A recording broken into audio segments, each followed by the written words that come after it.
삼성이 알면 나도 한다. 대국민 정보격차해소 프로젝트 눈치 안 보고 읽기 시작하겠습니다.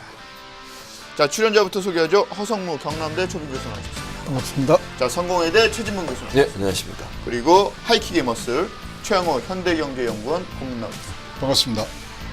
오늘 뭐 그러고 보니까 세 분 다 대학에서 강의를 하시네요. 바빠지셨죠? 네, 계약에서 바빠졌죠. 대학에서 바빠지셨는데 TV에서는 계속 나오고 계시고요. 요즘 출연 횟수가 많이 줄었습니다. 아, 그래요? 네, 수업 관계로 최양호 고모님께서 저보다 훨씬 많이 나오시기 때문에 네. 오늘 뭐 그 모 방송에 네. 뉴스에도 등장하신다는 얘기를 TV조선? 듣고, 네, 네. TV조선. 네. 대단하죠. 저는 TV조선 출연 거부하고 있거든요. 제가. 왜요? 저는 TV조선 안 나갑니다. 왜 안 나가십니까? 그냥 안 나갑니다.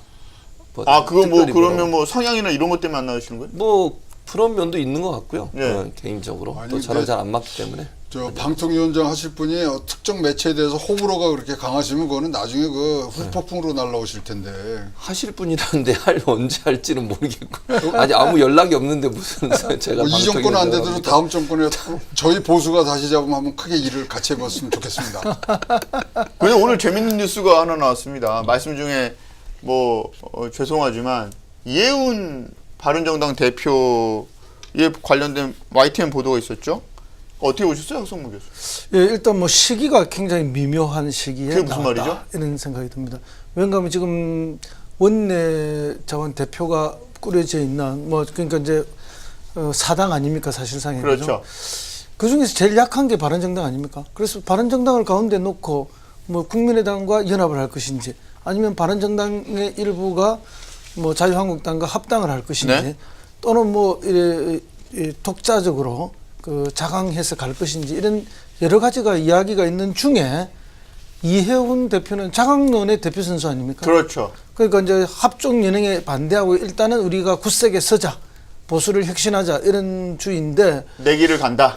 그렇죠. 근데 뭐 사실은 이제 이 당이 한석만 빠져도 교섭단체가 무너지고 그러니까 가장 흔들기 좋은 약한 정당 아닙니까? 네. 그러니까 뭔가 그 흔들기가 시작된 그런 느낌을 갖습니다. 흔들기다. 그렇게 이제 정치적으로 하나 해석을 할 수가 네. 있고요. 나머지 하나는 막 일단 크게 말씀드리면 어쨌든 그 옥모 씨라는 분하고 이해훈 의원이 만나는 과정에 뭐 어쨌든 거물 정치인이 동향이라고 이야기하면서 어쨌든 뭐 금품이 왔다 갔다 했죠. 정계와 네. 언론계에 재계에 뭐 아주 발이 넓은 사람이니까 잘 사귀면은 크게 도움이 될 것이다 이렇게 해서 소개해 줬다는 거 아닙니까?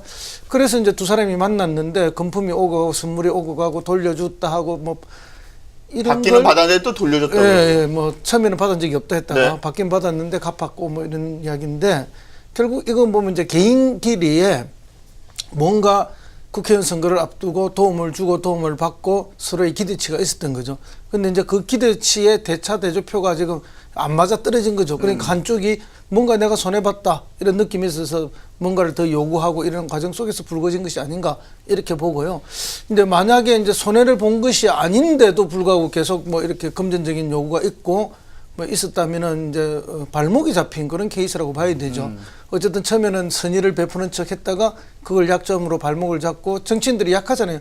뭐 약한 한 고리에 무너지는데 그걸 좀 개인적으로 계속 뭐 치부를 하려고 하다가 도대체 이제 안 되니까 이렇게 폭로로 간다는 그런 이제 개인적 관점에서 이제 볼 수 있는 게 하나 있고 또 그걸 넘어서 어떤 지금 현재 벌어지고 있는 정치 구도상에 있어서 어떤 약한 고리를 때리고자 하는 그런 뭐 심하게 하면 음모론인데 그런 의심을 하지 않을 수 없는 시기적 묘함이 있다. 이렇게. 그런데 말이죠. 그 이해훈 대표가 이제 처음에는 이 사안이 터졌을 때 뭐 아니다 이렇게 했다가 지금은 뭐 돈도 빌리고 그 다음에 뭐 선물을 받았다 돌려줬다 그러는데 그게 되게 구체적이에요.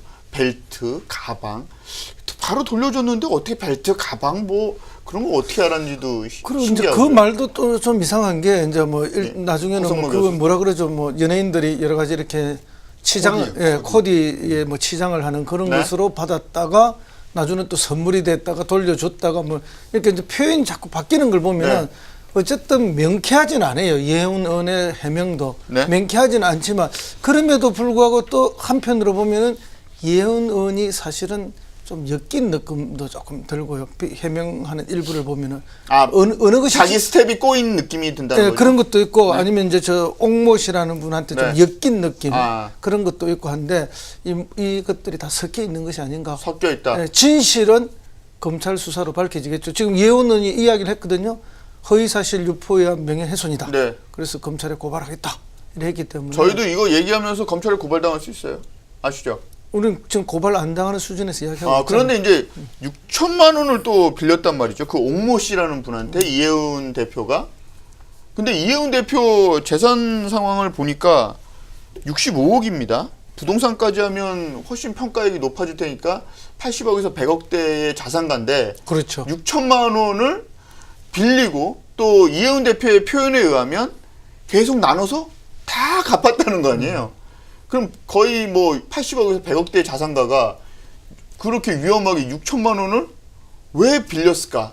그것도 참 신기한 얘기 같아요. 최진명 교수. 그렇죠. 지금 말씀하신 것처럼 명확하지 않은데 이제 옥모 씨 얘기를 그대로 지금 얘기를 해보면 네. 지금 말씀하신 것처럼 2015년 10월부터 올해 3월까지 호텔, 사무실, 커피숍 등에서 돈을 건넸고 네. 명품 가방, 옷, 시계, 벨트, 지갑도 선물해서 10여 차례에 걸쳐서 방금 말씀하신 6천만 원 상당의 금품을 건넸다라고 네, 네. 주장을 하고 있는 것이고요. 그리고 뭐라고 또 얘기를 했냐면 자신이 당선되면 이해운 대표를 얘기하겠죠. 당선되면 도와줄 테니 돈을 좀 달라고 했다라고 얘기하고 3월 8일 날 모 호텔에서 현금 500만 원을 주고 당선된 후에 4월 15일 날 그러니까 4.13 총선이잖아요. 4월 15일 모 일식당에서 500만 원을 줬다고 자세한 날짜까지 공개를 했습니다. 그러니까 이분이 만약 거짓말을 한다고 하면 이거는 진짜 음해잖아요. 그럼 처벌 받아야 되는 무고죠, 거고. 무고. 그렇죠. 무고죠. 네. 그리고 만약에 이 사람 주장처럼 뭐 이해운 허위사실 대표가 유포. 만약에 받았다고 하면 이해운 대표가 처벌 받아야 할 문제라는 그렇죠. 것 같고 그래서 이거는 검찰에 조사를 해야 될 것 같고 또 이 사람이 어떤 그 뭐 문자 메시지를 근거로 제시했는데 이해운 대표 소개로 대기업 부회장급 임원과 금융기관 부회장을 만났다. 그리고 이 대표가 그 사람들과 만나면 조찬 모임을 주선해 줬다라고 네. 하면서 문자 메시지를 제시했어요. 근거로. 그것도 이제 조작했는지 그건 잘 모르겠습니다만 그게 지금 돼 있는 상황이고 그런데 이제 이해운 대표 입장에서는 이 사람에 대해서 아는 사람이긴 하지만 사기 전과가 있는 사람이라고 하면서 진실이 없다라고 지금 얘기를 하고 있는 상황이기 때문에 우리가 이 자리에서 누구 말이 맞고 누구 말이 틀리다라고 얘기할 수는 없는 상황인 것 같고요. 근데 구체적인 이런 정황 증거가 나왔으니까 검찰이 이거에 대해서 조사를 해보면 될 거 아니겠습니까? 실제 받았는지, 받았다면 어떤 방법으로 받았는지. 만약 이 사람이 이렇게 옥모 씨라는 네. 사람이 여러 가지 증거들을 제시한 걸 보면 네. 제가 볼 때는 이걸 증명할 수 있는 여러 가지 무슨 뭐가 있지 않겠습니까? 없는데 이렇게 얘기하면 그 사람은 좀 문제가 있는 것 같고요. 네. 그래서 본인이 제시할 수 있는 증거들을 가지고 검찰에 아마 얘기를 하고 또 이해운 대표도 억울하면 여기에 대해서 이제 고소를 할 거니까 무고 혐의로 검찰이 진실을 가려내야 되는 상황이다 이렇게 볼 수 있겠습니다. 이해운 대표 같은 경우는 이런 사건이 터지면 지금 상황에서 뭘 도모하기가 어려울 것 같다 이런 생각도 듭니다. 그렇죠. 그렇기 때문에 이제 뭐 아까 음모론 이야기도 잠시 드렸는데요. 네. 어쨌든 정치인은 이런 허성모 일이 교수. 터지면은 진실과 관계없이 일단 타격을 크게 입는 거죠. 네.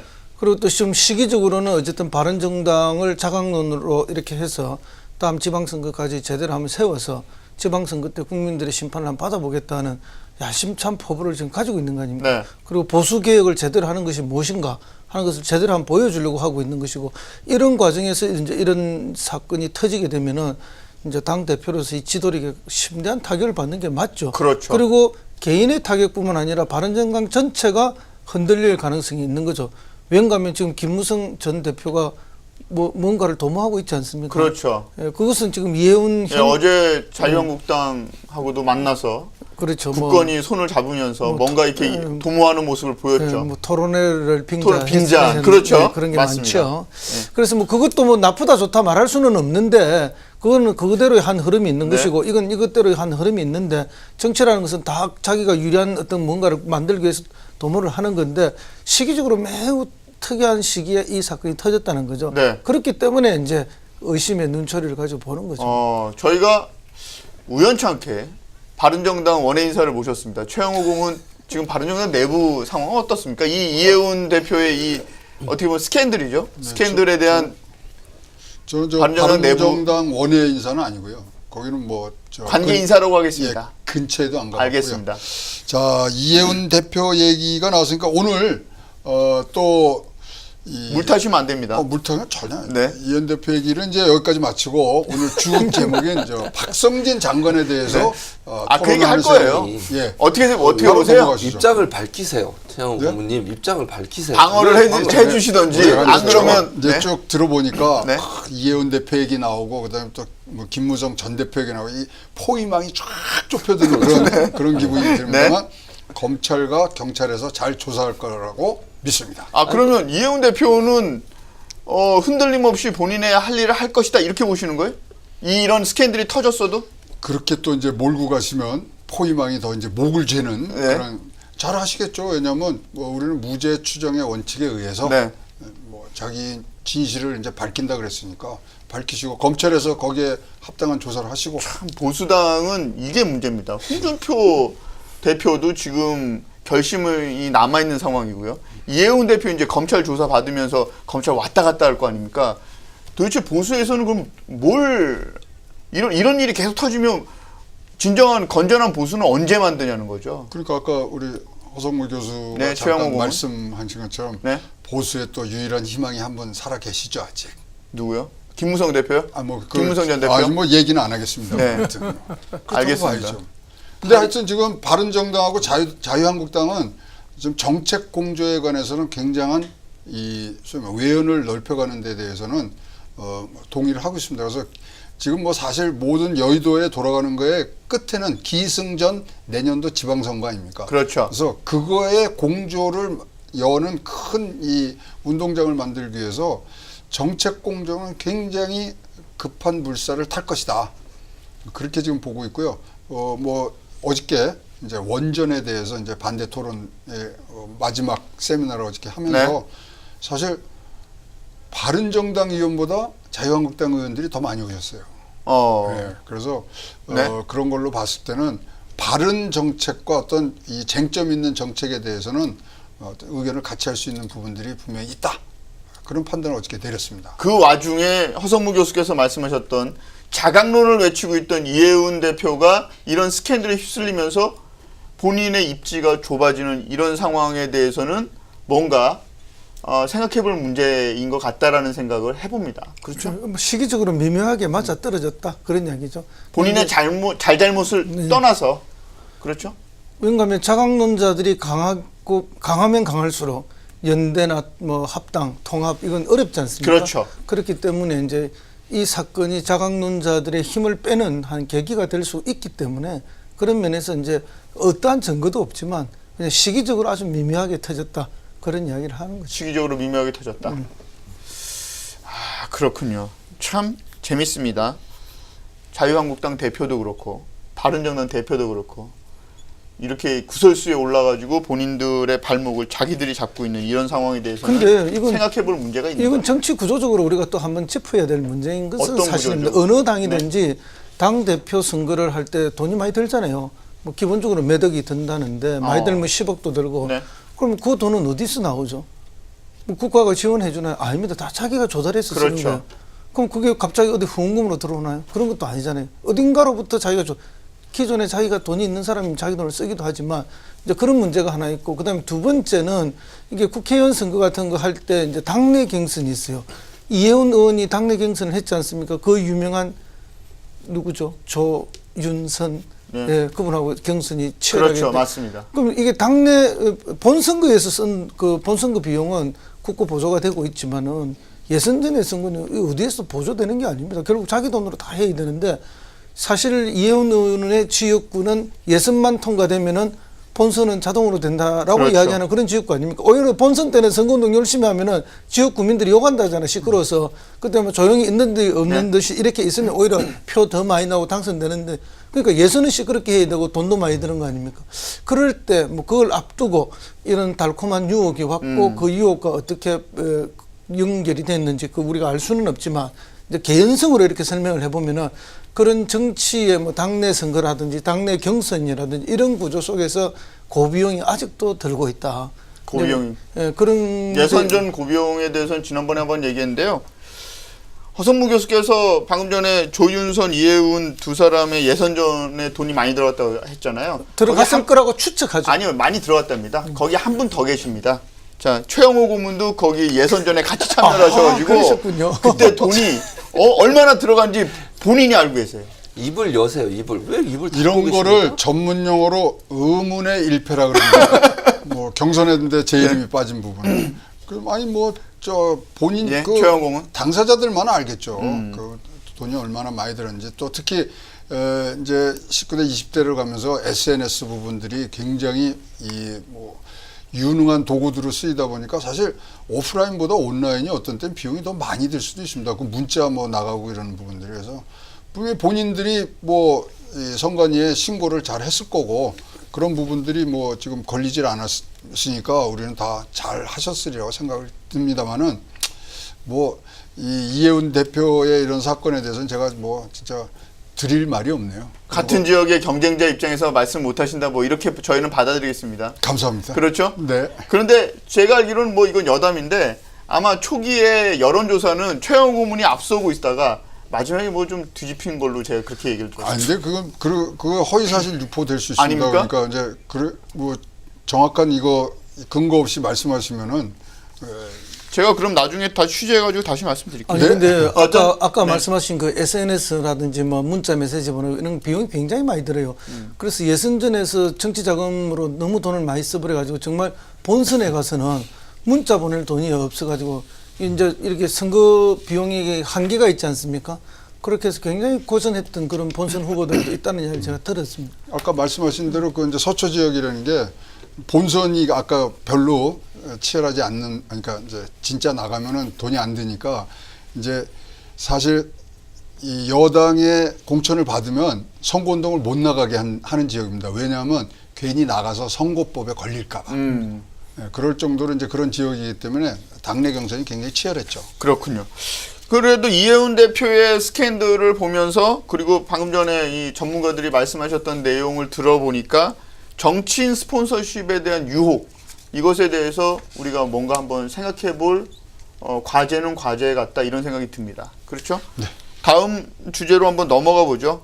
최영호 고문 이제 몸 좀 푸셔도 되겠습니다. 그렇습니다. 이거 뭐 긴장돼서. 박성진 중소벤처기업부 장관 후보자 오늘 해명에 대한 의혹에 대한 해명을 했어요. 네. 어떻게 보셨습니까, 최영호 고문? 뭐 한마디로 표현하자면 나도 내가 한 말이 어떤 건지 잘 모르겠다. 네. 뭐 이런 그 뉘앙스를 비췄고요. 자 이제 쭉 보시면은 지금 이제 그 이분을 추천한 사람이 누구냐가 이제 지금 뭐 또 우리 초미의 관심사가 됐는데 문미옥 과기정책보좌관 청와대 네. 그분이 하셨다 그러는데 비례대표였죠. 네, 그러니까 이제 들어오셨는데 지금 뭐 대학원 이제 동기라 그러시고요. 포스코 포스텍, 일기, 예. 포스텍 일기. 근데 이제 문미옥 보좌관이 지금 벌써 전과가 일범 아닙니까? 박기영 추천자로서. 그러니까 인재풀이 굉장히 네. 작았고 전체적으로 뭐 제가 평하자면은 여러 사람의 의견을 안 들으시는 것 같아요. 누가요? 요 관련된 과학계나 이런 산업계에 있어서의 인재풀이 굉장히 약한 것 같습니다. 그러니까 지금 보좌관 얘기라든가 그다음에 그 사람에 대해서 여러 사람 또 이제 뭐 들어보고 이런 검증 과정이 뭐 급한 건 아닐 텐데도 불구하고 그런 부분에서 여러 사람 의견이 충분히 전달되지 않은 듯한 그런 인상을 받았고요. 뭐 이렇게 뭐 내가 한 말이 내가 무슨 말인지 모르겠다 이러는 자체가 사실은 그렇다면 영혼 없는 공무원이에요. 자기가 한 말에 대해서 책임지는 게 장관이고요.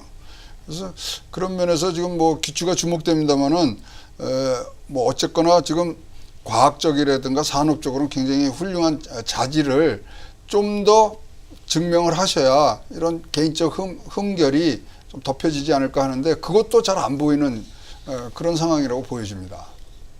그래서 어떻다는 말씀이십니까? 그래서 최진봉 나도 교수- 내가 한 말이 뭔지 모르겠습니다. 지금 15분 동안 저희 그 이해운 대표 질문 올까봐 계속 위축되셔가지고. 그러니까 저는 그러니까 이분이 네, 박성진 장관 네, 후보자. 박성진 장관 후보자가 중소벤처기업부 그렇죠. 장관 후보자. 근데 이분이 오늘 해명한 내용도 저는 이해가 안 돼요. 그러니까 그 부분에 있어서는 전 최영호 고문하고 동의입니다. 자기가 무슨 말을 하는지도 모르는 것 같아요. 네. 일단 1차적으로 그런 것 같고 탄핵 시기에 그 뉴라이트의 대부라고 할 수 있는 분을 불러서 강연을 했다. 그 본인이 주관해서 이해가 됩니까? 저는 좀 이해가 안 됩니다. 아니, 그러니까 그분이 한 건 이해가 되죠. 근데 그런 분을 장관 후보자로 문재인 정부가 픽업을 했다는 게 저는 이해가 안 된다는 거예요. 몰랐어 그랬다면 또 그건 이해가 되지만 네. 알고서도 그렇게 했다고 하면 저는 그 부분은 좀 이해가 안 돼요. 왜냐면 이분이 저는 또 한 가지 이해가 안 되는 게 이분이 전공이 기계공학이에요. 기계공학과 교수예요. 그 포항공대 기계공학과 졸업했고요. 포항공대에서 박사도 했고요. 외국에서 3년 동안 일한 거 그거 빼고는 포항공대에서 계속 있었어요. 네. 뭐 학부, 뭐 석사, 박사 포항공대에서 다 하고 포항공대 교수를 했는데 그 사이에 3년 동안 외국에 있으면서 아이를 둘 낳아서 3명 중에 2명이 이중 국적자고요. 지금 현재 그런 상황이거든요. 네. 근데 기계공학을 전공한 사람이 왜 이런 레포트라고 그랬는지 논문이라고 했는지 잘 모르겠는데 거기에 보면 이런 내용을 썼잖아요, 또. 그렇죠. 그것 좀 이해가 안 돼요. 이분이 기계공학 전공, 제가 언론학 전공이잖아요. 근데 최하고 고모님 앞에서 제가 경제 이런 거 논문 쓰고 이런 말이 안 되잖아요. 뭐 쓸 수는 있겠지만 무슨 깊이가 있겠습니까? 무슨 불도저 앞에 삽질하는 것도 아니고. 아 근데 이 박성진 이분이 왜 그런 논문을 썼는지 저는 이해가 안 돼요. 자기가 전문 분야이고 대학 교수쯤 됐으면 그 분야에 관련된 논문을 많이 썼겠죠, 물론. 그런데 그런 논문을 썼다는 것도 저는 이해가 안 되고 거기에 이런 뉴라이트 사관이 들어있는 것도 저는 이해가 안 되고요.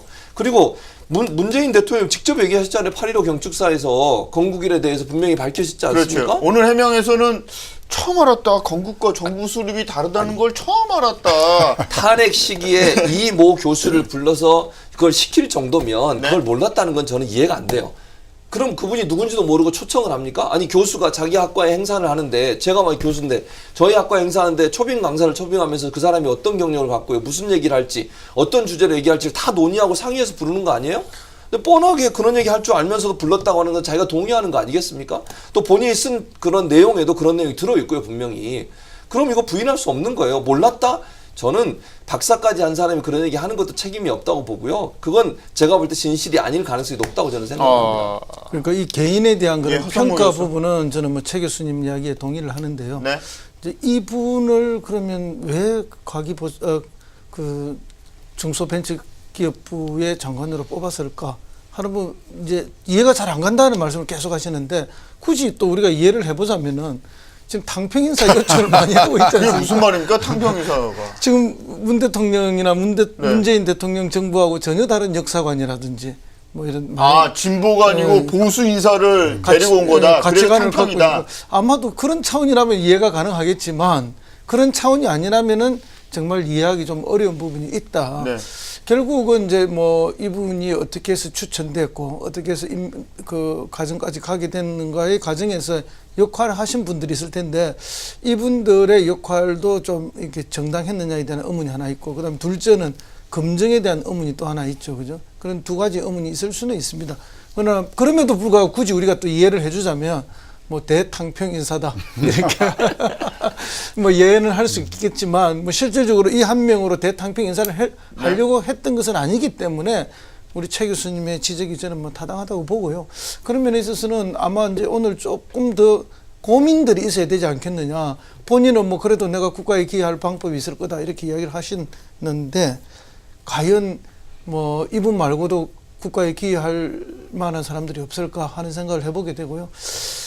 제가 좀 걱정인 것은 그렇습니다. 뭐 초기에 인사를 할 때는 우리가 환호를 많이 했잖아요. 와, 정말 문 대통령께서 너무 인사를 잘한다. 어떻게 저런 사람을 발탁을 했지?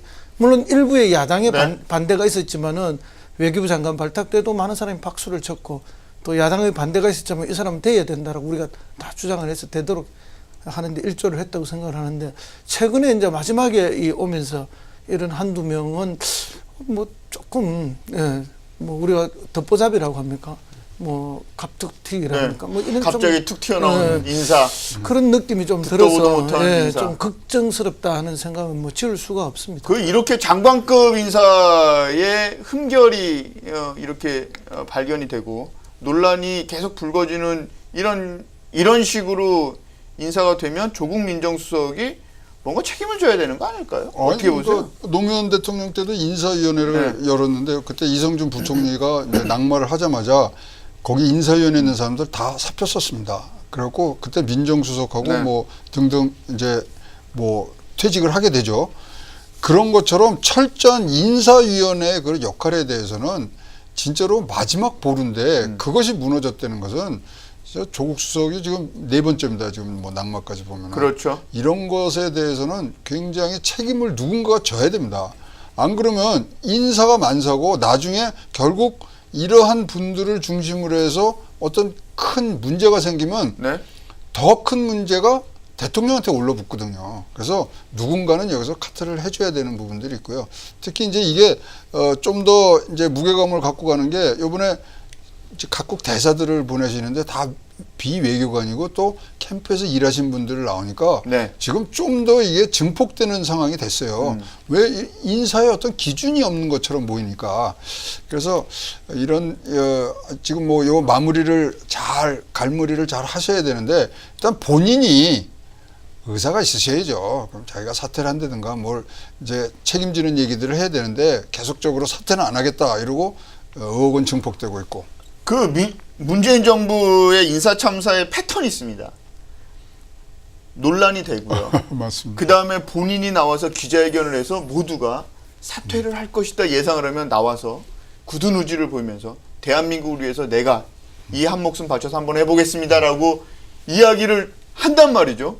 그러다가 얼마 있지 않아서 또 다른 문제가 터지고 그래서 어쩔 수 없이 본인이 그냥 뭐 갑자기 자진 사퇴하는 어쩔 수 없이 하는 그런 형태로 계속 몇 번이 흐르고 있단 말이죠. 그렇죠. 그렇게 반복이 되고 있고 또 이제 정의당이 반대한 사람들은 네. 대체로 그런 코스를 통해서 이렇게 낙마하는 경우죠. 근데 이제 정의당이 반대하는 부분에 대해서는 이제 정의당의 반대는 다른 야당의 반대하고는 달리 매우 좀 애정이 있는 반대가 아닌가. 그렇기 때문에 이제 청와대나 또는 문재인 정부를 지지하는 사람들도 정의당의 반대에 대해서는 조금 더 귀를 기울이는 것이 아닌가 하는 그런 느낌을 많이 받고 있습니다. 이번에도 정의당이 이분에 대해서는 아마 반대의 의견을 네. 보이고 있는 것으로 보이는데요. 네. 뭐 그 점에 대해서는 저는 뭐 타당한 의견이다라고 봅니다. 저는 이제 최영호 아까 고문이 말씀하신 것 예, 중에 최진봉 교수. 대사 지명과 동일하다. 이건 동의할 수 없고요. 대사 지명은 잘 하신 거고 이 이제 박성진 장관 후보자에 대해서는 저는 이제 최영호 고문의 의견을 같이 하는데 이분이 저는 아까도 그 얘기했지만 박성진 후보자가 본인이 이걸 잘 몰랐다고 얘기하는 게 저는 이해가 안 되는 부분은 이 사람이 1915년에 학교에 보고서를 제출했어요. 학교에 보통 교수가 보고서를 제출할 때는 논문 형식으로 쓰기 때문에 검증을 다 합니다. 그걸 자기가 어디서 인용을 했고 무슨 내용을 이해를 못하고 보고를 쓸 수는 없잖아요. 그렇죠. 그건 상식적으로 이해가 안 되지 않습니까? 네. 그냥 일반인 심사를 하니까. 그렇죠. 네. 그리고 교수가 보고서 형태로 학교에 제출할 때는 명확하게 근거와 출처를 확인하고 그 내용이 어느 정도 본인이 신뢰하고 믿는 내용으로 기록을 하게 돼 있어요. 거기에다가 이승만 전 대통령의 정신세계를 자유주의 나라 또는 뭐 건국을 위해서 독재는 어쩔 수 없이 생긴 일이기 때문에 옹호하는 듯한 글을 썼어요. 김구 선생님과 비교해서 자유주의 나라 건설에 대한 열망으로 이승만 전 대통령의 독재를 평가했단 말이에요. 그러면 이분이 그런 생각을 갖고 있지 않는 이상 어떻게 이런 글을 쓸 수 있겠냐는 거죠, 제 말은. 그냥 본인이 끄적끄적 쓴 자료도 아니고 학교에 제출하는 그 보고서 안에 이런 내용이 있다라고 지금 언론이 보도하고 있는데 이걸 본인이 몰랐다? 본인은 뭐 그런 걸 이제 알았다? 이런 얘기하는 것이 과연 이게 신뢰성이 있겠습니까? 저는 부담을 주면 안 된다고 생각해요. 문재인 정부에. 어떤 형태로 이분이 어떤 후보자로 지명은 됐지만 이런 문제가 나오면 본인이 끝까지 자리를 지키겠다는 이유를 저는 잘 모르겠고요. 두 번째는 이런 예를 들면 그 뭐 제의가 왔을 때 본인이 먼저 그런 얘기를 해야 되는 거 아닙니까? 내가 이런 사관과 생각을 갖고 있는데 그래도 괜찮겠습니까? 뭐 이렇게 얘기하고 아니면 하지 말아야죠. 본인이 이런 문제가 발생할 줄 알면서도 그걸 하겠다고 덥석 받아들인 것도 저는 이해가 안 되고 저는 이제 문재인 정부에서 이걸 알지 않았을 가능성이 더 높다고 봐요. 뭐 그거는 이제 모르겠어요, 진실은. 그러나 왜 그러냐면 만약에 알았다면 문재인 정부가 분명히 밝혔을 거예요. 이분을 지명하면서. 박성진 후보자를 지명하면서 이분이 역사의식이 현 정부와 좀 다르지만 그럼에도 불구하고 우리가 탕평 차원에서 이분을 모시기로 했다. 이렇게 발표하지 않았겠어요? 지금까지 뭐 예를 들면 외교부 장관, 강경화 장관 얘기할 때도 뭐 얘기했잖아요. 뭐 그분이 외국 국적, 자녀가 외국 국적을 갖고 있고 또 위장전입, 주민등록법상 위법 행위가 있었다고 하는 부분을 네? 미리 던졌잖아요. 그러니까 이분이 만약 그런 생각을 갖고 있으면 그런 얘기를 하지 않았겠습니까? 아니죠. 그럼요. 저는 그렇게 생각하지 않습니다. 아까 말씀드렸잖아요. 이 장관 후보자를 검증하는 검증 시스템에 문제가 있는 거 아니냐. 그래서 조국 민정수석의 책임을 제가 여쭤봤던 거였고요. 그리고 네이버만 쳐봐도요. 이 박성진 후보자가 무슨 생각하는지 금방 찾을 수 있습니다. 그러니까 네. 알았으면 그 얘기를 했을 거라는 거죠. 그래서 우리가 몰랐을 검증 가능성이 시스템 있다는 자체에 거죠. 문제가 그거는 있다고 제가 문제를 지적을 얘기할 수는 한 있죠. 거예요. 예, 검증 시스템을 지적할 수는 있는데요. 네. 어, 청와대가 그래서 해명했잖아요. 그 사람이 무슨 생각을 하는 것까지는 어떻게 우리가 아느냐. 근데 또 다른 한 측면이 네? 있는 것이 허성무 교수.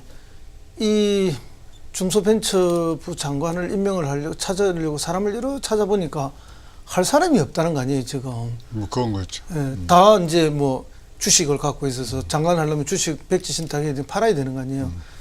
그러니까 전부 다 이렇게 뭔가 벤처를 해본 경험이 있고 성공을 해본 경험이 있는 사람 중에서 누군가를 제대로 장관을 한번 세워보려고 청와대가 무던히 애는 썼는데 이렇게 하는 사람마다 난 주식 때문에 안 돼, 뭐 때문에 안 돼, 다 이렇게 노가 반복이 되다 보니까 결국은 이제 뭐 그 중에서 또 남아 있는 사람들과 접촉하다가 이제 선택된 분이 이분이라는 느낌이 들어요.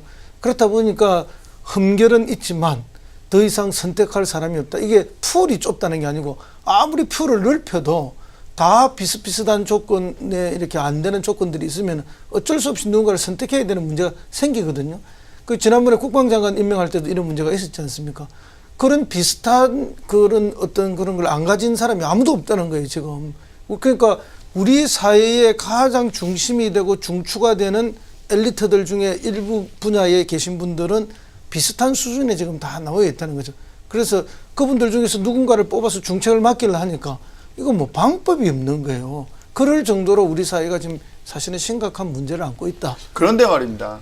제가 지금 허성무 교수께서 말씀하시는 내용에 대해서 일면 그 뭐 타당하다고 느끼기도 하지만 그 타당하다고 느끼는 부분 그거였어요. 이 박성진 후보자가 포스코 기술지주 회사를 이끌었잖아요. 그럼 나름대로 벤처하고 결이 맞는 부분이 많이 있을 거예요.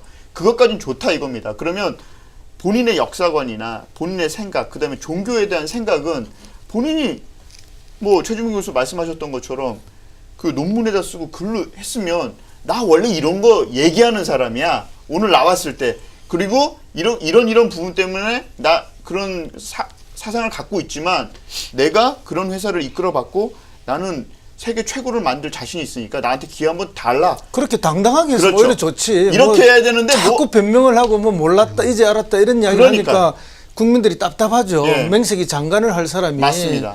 그러니까 일국의 장관이라면 어쨌든 자기가 맡은 분야의 모든 책임을 대통령을 대신해서 다 지고 가는 거 아니에요. 결국 나라의 한 부분의 운명을 책임지는 자리인데 그렇죠. 그럴 때는 하든 안 하든 되든 말든 적어도 소신을 갖고 있어야 되는데 그렇죠. 이제 그런 부분은 매우 아쉽다는 아쉬움이 있습니다. 그러니까요. 그러니까 오늘 기자회견을 보면서 장관을 하기 위해서 본인이 평생 신념으로 갖고 왔던 그 신념마저도 내가 잘 몰라서 미안하다라고 이야기하는 그런 분한테 우리나라의 미래잖아요. 중소벤처기업부는 우리나라 미래란 말이에요. 지금 우리가 먹고 사는 게 아니고 그런 자리를 맡겨도 되느냐라는 생각이 국민의 한 사람으로서 든다는 거죠. 그럼요. 인사라는 게 이제 그 검증하는 게 인사의 보면. 어떤 제일 중요한 기능이 아니고 사람을 찾는 거거든요. 그래서 사실은 저는 인재풀이 좀 좁았다고 생각을 합니다. 진짜로 뭐 주위에 있는 사람들 몇 사람들 얘기밖에 안 들으신 것 같고 진짜로 많아요. 우리 주변에 보면 열심히 일하시는 분도 많고 진짜 조국과 민족을 위해서 자기 주식 다 내놓을 사람들 주변에 많습니다. 거기까지를 좀 더 발품을 팔아서 찾았어야 되는데 이제 첫 단추가 조금 더 뭐 제한된 그런 정보로 시작이 된 거 아니냐 해서 걱정이 됐고요. 앵커가 지적하신 대로 검증 시스템은 우리가 만족할 수 있는 수준의 검증 시스템은 안 갔다.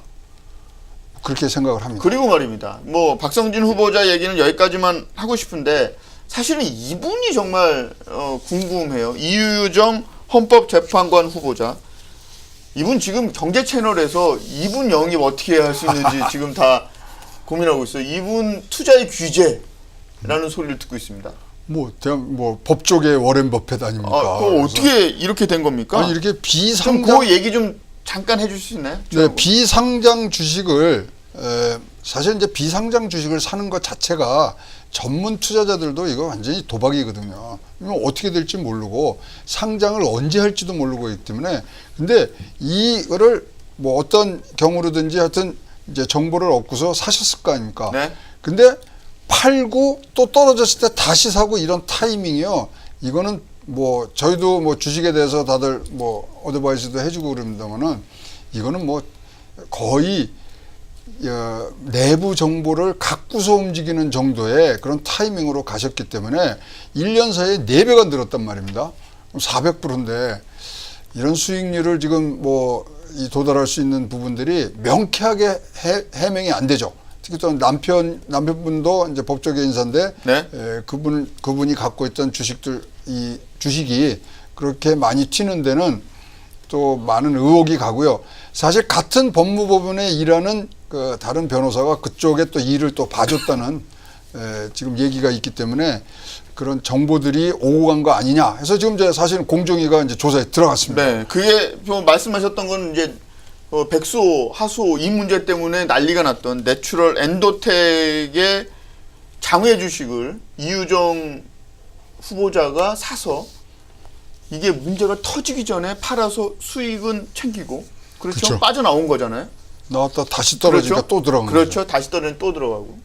그 참 굉장한 분인 것 같아요. 이분 뭐 진보 법 쪽에서는 굉장히 뭐 나름 의식 있는 분이라고 하는데 재산 23억 중에 15억을 주식으로 갖고 있어요. 글쎄 뭐 저는 뭐 전혀 모르는 분들이라서 오늘 이야기되는 분들이 어떤 분들인지 잘 모르는데 어쨌든 뭐 이렇게 민주당에 오래 몸을 담으셨던 인사도 모르는 그런 후보자들이 거죠. 어쨌든 뭐 이 백수 이 부분은 그때 굉장히 사회적으로 크게 문제가 크게 됐던 문제가 됐죠. 뭐 온 국민이 다 알고 있고 그때 보도를- 개미들은 주가가 폭락을 해서 그렇죠. 정말 피해를 많이 봤어요. 근데 이제 이거는 뭐 그 회사 대표도 사실은 자기 주식이 그렇게 될지 이런 사건이 터질지 잘 모르고 있었던 거 아닙니까? 그렇죠. 근데 어떻게 이 사람이 알았겠어요? 회사 대표도 모르는 일을. 그거는 회사 내부로부터 정보를 받았다는 거는 또 말이 안 맞는 이야기거든요. 그렇게만 보면. 그럼 이 정보를 누구로부터, 그럼 그걸 보도하는 언론으로 받았거나 수사기관으로부터 먼저 수사기관은 나중에 수사를 하는데 먼저 줄 수도 없는 거 아닙니까? 그렇게 봤을 때 뭐 약간의 오해가 있을 수도 있지만 그럼에도 불구하고 정말 귀신은 귀신이다. 어떻게 이렇게 대단하게 할 수 있느냐 네. 하는 뭐 그런 국민적 의심은 가능하리라고 봅니다.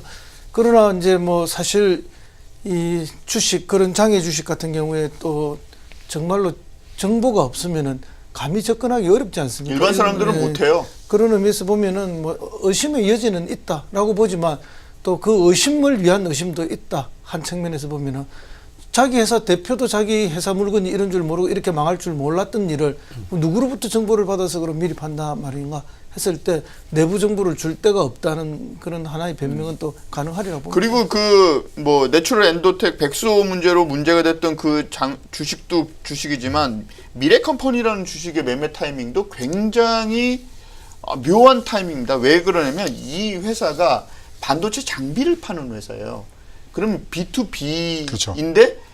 뭐 잘 아시잖아요. 알 수가 없죠. B2B인데도 굉장히 협소한 그 고객들만 상대를 하기 때문에 이거는 정보를 일반인들 기자 뭐 그 주식 전문가도 알 수가 없는 거잖아요. 그런데 이 이유정 후보자는 올라갔다가 딱 올라간 타이밍에 팔았다가 다시 떨어지니까 다시 들어가서 또 사고 또 올라가고 이런 거를 타이밍을 정말 귀신같이 맞췄다는 거죠.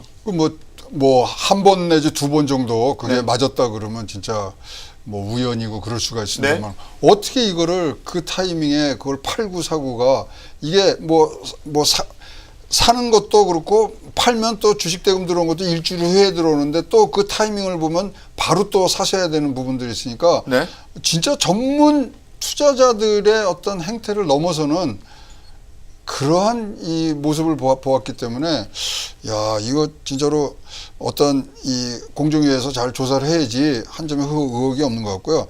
지금 이제 두 분이 다 이제 뭐 박성준 정치권에서 후보자, 박성준 후보자하고 이유정 후보자에 대해서 지금 반대를 하고 있는데 네. 이유정 후보자는 사실 이 정권에서 끝까지 갖고 가고 싶어 할 거예요. 왜요? 저는 이게 생각합니다. 우리 저 노무현 정권 때 가장 타격을 입었던 사건이 뭐냐면 행정수도 이전하는 게 위헌 결정이 나오지 않습니까? 그래서 그때 이 헌재나 대법원의 이 위력에 대해서 굉장히 이 소위 말하는 그 후폭풍을 알아요. 근데 문재인 정부가 참 뭐 행운인 것이 대법관 13명 중에 12명을 지명하게 돼 있습니다. 그런 과정에서 제일 첫 번째 분이거든요. 여기서 밀리면은 옛날에 그 트라우마가 다시 살아날 수밖에 없거든요. 그래서 저는 두 사람 중에 뭐 끝까지 지킬 분이 이유정 대법관 후보라고 봐지는 걸로 생각이 들고요. 지금 뭐 사실 뭐 상장 주식에 그런 우리가 무죄 추정의 원칙을 한다면 진짜 실력이 좋아서 또는 운이 좋아서 한 걸로 개인의 뭐 자본주의에서 자기 자산 증식이기 때문에 뭐 더 문제 삼고 싶지는 않습니다만은 이러한 부분들이 본인은 진짜 한 점의 의혹 없이 본인 입으로 설명을 꼭 하셔야 될 것 같습니다. 아 그리고 공정위에서 조사하는 게 아니고 금융감독원에서 금융감독원. 네, 네, 조사를 그렇죠. 네. 합니다. 최종훈 교수께서는 이 이유정 헌법재판관 후보자 어떻게 보셨습니까? 그러니까 지금 말씀하신 것처럼 이게 상식적으로 좀 이해가 안 되는 부분이 있어요. 그러니까 그 아까 뭐 백소 사태도 얘기했지만 내추럴 엔도텍 같은 경우에는 팔고 2013년에 사서 2015년에 팔았는데 팔 당시에 2015년도에 본인이 소속돼 있는 법무법인이 그 내추럴 엔도텍이 그 사건을 의뢰해요 거기에. 그래서 그 부분도 물론 이제 파는 시점에서 의뢰를 했기 때문에 살 때는 사실은 전혀 뭐 몰랐다고 얘기할 수 있겠죠. 네. 그러니까 파는 시점에는 일단 2015년 내추럴 엔도텍이 이유정 그때 당시 변호사가 속해 있는 법무법인의 사건을 의뢰한 사건이 있어서 그것도 지금 논란이 되고 있는 상황이고, 말씀한 미래컴퍼니 같은 경우에는 일반인들이 잘 모르는 회사인데 타이밍을 적절하게, 그것도 아주 정말 신의 경제에 이를 만큼의 적절한 타이밍에 치고 빠지는 형식으로 돈을 모았다. 근데 이제 금감원이 어쨌든 조사해서 이게 증거가 안 나오면 이걸 처벌할 수는 없는 거잖아요. 그렇죠. 그걸 뭐 우리가 그렇게 추측은 할 수 있고 얘기는 할 수 있지만 사실은 어떤 근거가 없으면 지금 최양호 고문도 말씀하셨지만 개인이 자본주의사에서 돈을 가지고 돈을 늘린 거를 본인의 능력이라고 얘기하면 할 말이 없어요, 사실은. 우리는 그렇게 못하지만 저 경제 전문가인 최양호 고문도 못하시잖아요. 못하시죠. 네, 그래서 늘 버스 타고 다니시는데 그러니까 그런 상황이니까 이거를 의문의 일패인데요. 제가 버스 정류장에서 몇 번 뵀거든요. 네. 아주 검소하시고 네. 버스 타고 다니시고 저랑 둘이 앉으면 도너츠 세트로 그걸 둘이 그렇습니까? 먹습니다. 4,000원에 2잔 주는 거. 어쨌든 그런데 그만큼 검소하게 사시는 최영 고문. 그러니까 전문가도 사실은 이 타임을 찾기가 상당히 힘들거든요. 그렇죠. 웬만해서는 이렇게 할 수 없는 상황인데 이렇게 했다는 건 사실은 좀 의문이 갑니다. 그건 뭐 누구든지 그런 의문을 가질 수 있다고 보고 내부 정보나 이런 부분을 받았을 가능성에 대해서 의문을 할 수 있지만 증거가 나오지 않는 이상 이분에 대해서 더 뭐라고 얘기하기는 상당히 어려운 상황이에요. 다만 박성진 후보자는 다르다는 거죠. 그래서 저도 이유정 재판관 같은 경우에는 명확하게 범죄 행위나 아니면 내부 정보를 받았다고 하는 증거가 안 나오는 이상 이분에 대해서 더 이상 왈가왈부하기 상당히 어렵다. 좀 나눠서 생각해야 된다. 그렇죠. 근데 박성진 후보자는 지금 명확하게 이분이 쓴 글이라든지 이분이 발언한 내용이라든지 방금 말씀을 네이버만 가도 다 찾을 수 있을 정도의 그런 기록들이 다 남아 있기 때문에 네. 박성진 이제 장관 후보자는 저는 개인적으로 문재인 정부가 지향하고 또 추진하는 정책에 맞지 않다고 봐요. 저는 개인적으로 생각하고 그런 부분을 좀 청와대가 잘 깊이 고민하셨으면 좋겠다는 생각이 듭니다. 조국 수석에 대한 생각은 어떻습니까? 잘 모르겠습니다. 왜 근데 이제 모르시죠? 아까 왜냐면 이제 그런 얘기를 했잖아요. 아까 저는 이제 그걸 오늘 처음 들었는데 최양호 고문께서 말씀하시기를 문미옥 지금 그 비서관인가 보좌관이 네. 그걸 추천을 했다고 그랬잖아요. 그랬다면 이제 만약에 나는 왜 그분이 그렇게 했는지 잘 모르겠어요. 그 두 번이나 그런 실수를 했다고 하면 그분도 좀 문제가 있다고 저는 생각을 하고 조국 수석이 만약에 이제 그분의 추천을 받아서 그분을 신뢰하고 믿어서 그냥 검증이 제대로 안 됐는지 아니면 지금 허성무 소장님 얘기하셨듯이 그게 있었음에도 불구하고 그게 큰 문제가 안 될 거라고 생각해서 이분의 개인적인 능력, 예를 들면 벤처 사업을 운영하고 경영했던 능력을 더 높이 사서 그걸 그냥 넘어간 건지 그건 잘 이제 조국 수석이 제가 뭐 만난 적도 없고 연락한 적이 없어서 모르겠는데 그렇다 하더라도 어쨌든 또다시 이 박성진 후보자가 낙마를 하는 경우가 되면 어쨌든 야당이나 또 일반 보수층에서는 그 문제를 좀 그러니까 인사 검증의 문제에 대해서 문제를 제기할 가능성이 있다고 보여집니다. 자, 네. 여기서 최영훈. 우리 최진봉 교수가 극찬했던 대사 후보자들에 대해서 주제를 바꿔보면 어떨까요? 지금요? 아니, 극찬까지는 아니고요. 그런데 지금 제가 말씀드리고 싶은 거는 인사 검증 시스템에 계속 문제가 생겨서 지금 김희수 헌재소장도 그렇죠. 그렇고 김명수 대법원장 후보 청문회도 지금 못하고 있는 상황이거든요. 제가 이해가 안 되는 건 문재인 정부가 지금 할 일이 많다, 갈 길이 멀다, 지금 내 갈 길을 가겠다, 야당이랑 대화도 안 하는 정도로 해가지고 그 국민의 열화와 같은 지지를 받으면서 앞으로 나가야 되는 상황에서 왜 이런 인사 문제로 자꾸 발목이 잡힌지 저는 그게 이해가 안 된다는 거예요. 그러면 이 인사 문제에 발목이 잡히게 하는 자꾸 누군가가 시스템으로 검증을 좀 하면 그 문제에 대해서 해명을 청와대가 잘하든지, 안 그러면 이 사람이 나와서 본인이 해명을 잘하든지 이렇게 돼야 되는데 중구난방으로 사건 사고가 계속 터지고 있단 말이죠. 그러면 조국 민정수석한테 분명히 무슨 문제가 있는 거 아니냐 이런 생각이 든다는 겁니다. 저는 100% 동의합니다. 왜냐하면 잘했던 잘못했던 네? 그리고 최영호. 자기가 의도했던 안 의도했던 조국 수석의 이 뭐 책임 중에 하나는 인사의 결과거든요. 결과에 대해서는 자기가 책임을 져야죠. 그다음에 이것이 재발이 안 되도록 자기가 노력을 하느냐에 대해서도 우리가 지금 볼 수 없는 부분이고요. 그렇죠. 그랬을 때는 저는 뭐 잘하시는지 무엇이 옆에서 못 봤지만 나온 결과로는 지금 충분히 책임을 지셔도 좋을 만한 일들이 너무나 많이 벌어진 거기 때문에 어떤 얘기를 듣고 싶어요. 어떻게 하시는 건지. 그러니까요. 이게 버틴다고 이게 능사는 아닌 거잖아요. 좋습니다. 한번 되짚어 볼게요. 강경화 장관 정말 강남의 부잣집 아줌마들만 할 수 있는 그런 일들을 다 한 거 아니에요. 우리가 다 알고 있잖아요. 그렇죠. 그 문제가 터졌을 때 누군가 이름은 밝힐 수 없지만 굉장히 조국 수석이나 다른 데서 이 그 밀쳐낼 수 없는 쪽에서 그 추천을 받아가지고 강경화 장관이 됐다는 얘기가 들려서 그래 그럼 이거는 조국 수석의 잘못이 아니다. 뭐 이런 얘기가 보수 쪽에서도 야당 진영 쪽에서도 뭐 인정하고 넘어가자 이런 분위기가 있었잖아요. 그런데 계속 누군가가 추천을 하고 그 추천된 인사가 제대로 된 검증 시스템에 걸러지지 못하고 이게 후보자로 올라가서 자꾸 이런 문제가 발생이 되고 문재인 정부한테 부담으로 돌아가는 게 대한민국한테 무슨 도움이 되냐는 거죠. 그러면 누군가 청와대 책임을 져야 되는데 아무도 책임지는 모습을 보이지 않고 있단 말이죠. 그냥 다 그게 청와대에서 하는 해명 보십시오. 남의 머리 그런 거 아니에요. 남의 머릿속에 무슨 생각인지 우리가 어떻게 아냐? 그런 거 아닙니까? 그게 청와대에서 할 말입니까? 그러니까요. 저는 청와대 뭐 능력 중에 네? 청와대 이제 전력 중에 70%가 민정에서 나오는 거거든요.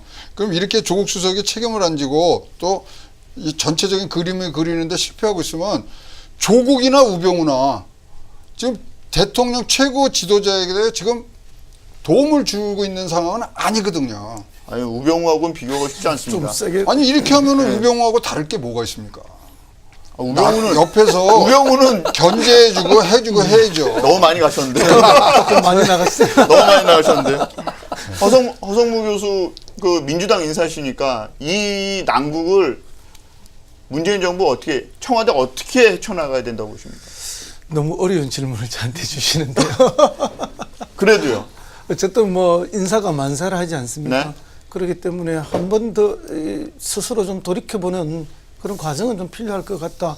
물론 사람 하는 일이 뭐 완벽할 수는 없죠. 뭐 어느 정권이든 인사 때문에 문제가 안 됐던 정권은 아무 정권도 없었습니다. 이 정권만 뭐 완벽한 인사를 할 것이다 라고 기대를 하는 것 자체가 애초에 과한 기대였다고 저는 생각을 하는데요. 왜냐하면 여러 정권을 우리가 경험을 해보면서 뭐 뻔한 거예요. 이게 보수나 진보나 뭐 동양이나 서양이나 인사를 하면은 다 문제 있는 인사가 섞여 들어갈 수밖에 없습니다. 완벽한 인사는 없죠. 그럼 역대 다른 정권이나 이런 거에 비하면 비교적 전체적으로는 잘된 인사지만 그럼에도 불구하고 티는 있는 거죠.